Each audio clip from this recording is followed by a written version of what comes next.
Syukur kepada Tuhan, pagi ini kita boleh berjumpa kembali dalam program Suluh Kristiani yang dipersembahkan oleh para penyuluh agama Kristen Kementerian Agama Kabupaten Klaten.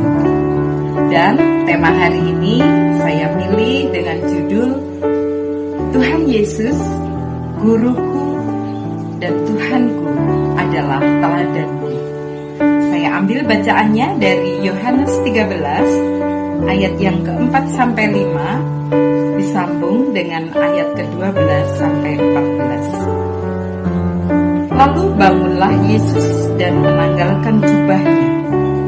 Yesus mengambil sehelai kain lenan dan mengikatkannya pada pinggangnya.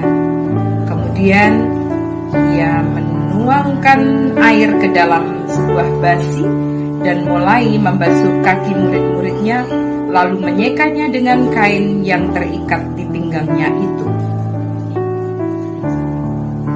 Sesudah ia membasuh kaki mereka, ia mengenakan pakaiannya dan kembali ke tempatnya.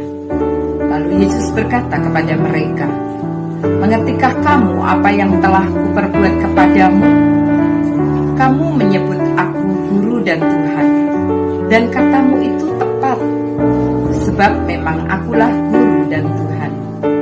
Jadi, jikalau aku membasuh kakimu, aku yang adalah Tuhan dan Gurumu, maka kamu pun wajib saling membasuh kaki." Saudara, dalam minggu ini umat Kristiani memperingati Pekan Suci, yaitu Minggu Puncak peringatan kesengsaraan hingga kebangkitan Tuhan Yesus.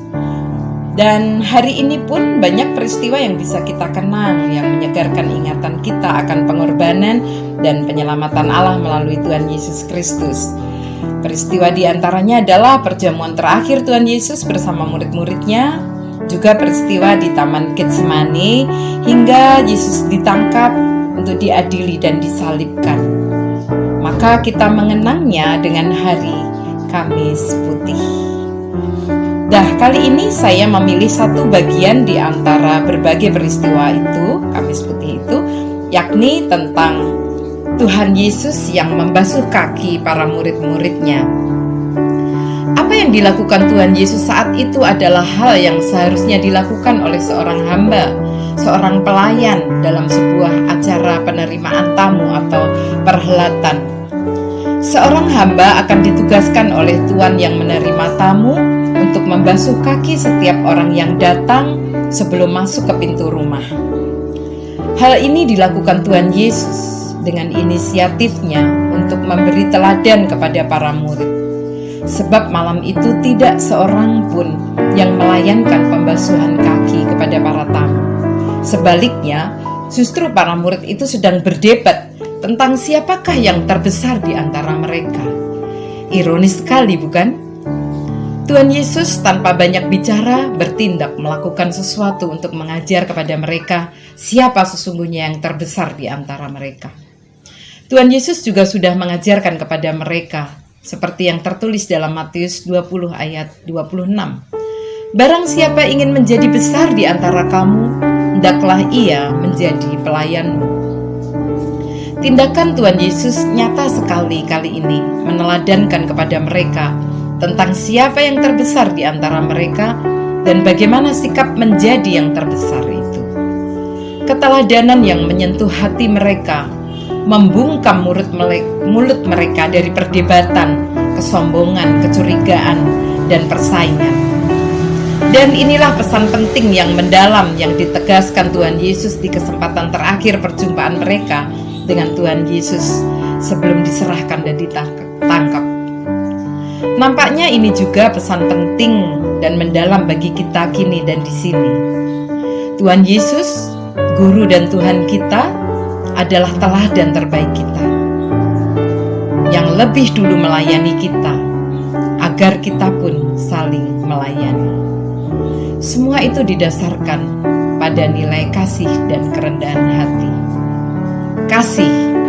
Tuhan Yesus menunjukkan kasih-Nya kepada para murid-Nya dengan melayani, dengan tulus membasuh kaki, bagian tubuh dari kita yang terendah, yang kotor, simbol dari dosa-dosa kita. Disekanya pula kaki para murid itu dengan kain lenan di pinggangnya. Tanpa kasih, itu tidak mungkin terjadi. Rendah hati, Tuhan Yesus yang adalah Guru dan Tuhan, mengambil peran sebagai hamba, sebagai pelayan. Tanpa kerendahan hati, tidak akan terjadi keteladanan seorang pemimpin sejati. Dan itulah yang dilakukan Tuhan Yesus bagi kita. Seperti yang tertulis dalam Filipi 2 ayat 6-9. Tuhan Yesus yang walaupun dalam rupa Allah tidak menganggap kesetaraan dengan Allah itu sebagai milik yang harus dipertahankan, melainkan ia mengosongkan dirinya sendiri dan mengambil rupa seorang hamba dan menjadi sama seperti manusia. Ia telah merendahkan dirinya dan taat sampai mati, bahkan mati di kayu salib. Saudara, kita sering gagal meneladani Guru dan Tuhan kita, teladan kita yang agung itu. Sebab mungkin saja kita lebih banyak bicara daripada bertindak, lebih banyak memerintah daripada melakukan apa yang kita inginkan. Kita lebih banyak mengajar daripada memberi teladan. Kita lebih banyak menunggu daripada berinisiatif atau proaktif. Dan hari ini kita diingatkan oleh Tuhan Yesus untuk meneladani Dia. Tidak banyak bicara, tetapi melakukan tindakan nyata. Melayani dengan penuh kasih dan kerendahan hati. Mengambil inisiatif, proaktif daripada berdebat untuk mencari yang terbesar di antara yang lain. Melayani dengan tulus daripada bersaing atau berkompetisi. Keteladanan yang sangat indah, selayaknya dan sepantasnya kita wujudkan dalam kebersamaan hidup kita, baik di tengah keluarga, di tengah gereja, di tengah masyarakat, di tempat kerja, hingga dalam kehidupan berbangsa.